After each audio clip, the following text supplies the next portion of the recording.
Larry Brown has finally won his first championship after 22 years as a coach in the NBA, and the Pistons, the champions of the National Basketball Association. You won a title in Detroit without a quote-unquote superstar, although there was a lot of stars there. Does that give you any satisfaction? What are your thoughts on that? No, I don't buy that. Not superstars. They were all great. If they didn't split up that team, I think they'd have won 5 or 6 championships. They played the right way. I wish, I've said that for a long time. I wish I coined that phrase, because that team exhibited that every day. And when people tell me I didn't have any superstars, I just laugh. Ben Wallace was a superstar in the things he did. Rasheed Wallace may be as good a big man as we've ever had in our sport, and he doesn't get any credit. Chauncey, a big game player, great heart, sacrificed unbelievably for me. Rip Hamilton is a clone of Reggie Miller. Doesn't shoot as deep, but has a lot of the same qualities. And Tayshaun Prince, somebody taught him the right way to play.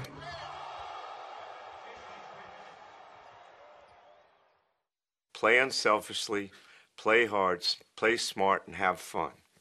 And I wrote that on the board every single day of every day I coached. And then they always would put in parentheses, it'd be nice if we defended and rebounded a little bit. So that is playing the right way. Every time you step out on the floor, make your teammates better, do it as hard as you can to the best of your ability, and respect the game. Let's go. Let's play together. In your mind, some of the differences and some of the things you enjoy between college coaching and professional coaching? I think pros want to be taught, and they know in 30 seconds if you can help them, if you want to make them better. The challenge is to let them understand the difference between coaching and criticism. Hey, come on, everybody on the board. But at the end of the day, they all want to get better, and they admire coaches that will take the time to teach, and I love that. It's all basketball. You don't have recruiting. You don't have to worry about kids going to class or summer jobs.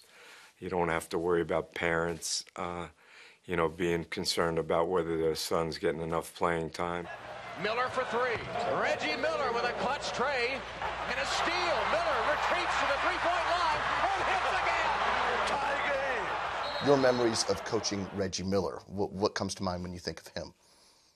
Well, he's the greatest clutch shooter I've ever been around, and one of the greatest competitors I've ever been around. He used screens as well as just about anybody.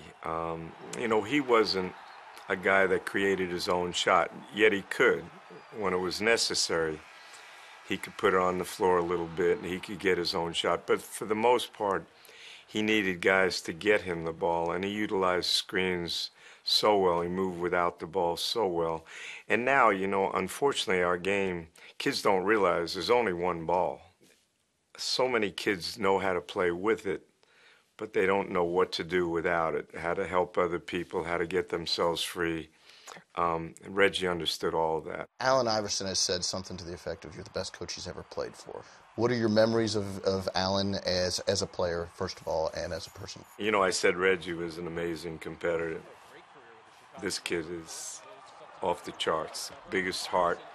He might have done things in terms of practice and not preparing that I would have liked him to do better, but between the lines, he competed harder than anybody. What he's accomplished for his size and what he's had to go through, we won't see another one like him. I hope I can get back into coaching so he could play for me, so he could walk into every arena and be announced and have people pay tribute to what he's done, because he deserves that. What was it like working for Michael Jordan, a fellow Carolina guy? And one, I admired the hell out of him as a player. Working for him, it was a dream of mine. Not only the Carolina ties, just what he's done for our sport. We need him in the sport. When people talk about Michael in basketball, it's just incredible the respect everybody has for him, and I'm no different.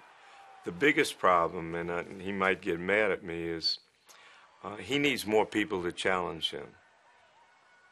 And I don't think he has enough of them.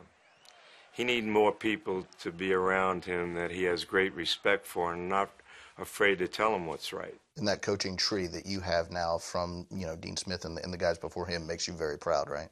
The one thing Coach Smith, John McLennan, all these older coaches, all they wanted to do was help people that have been loyal to them succeed.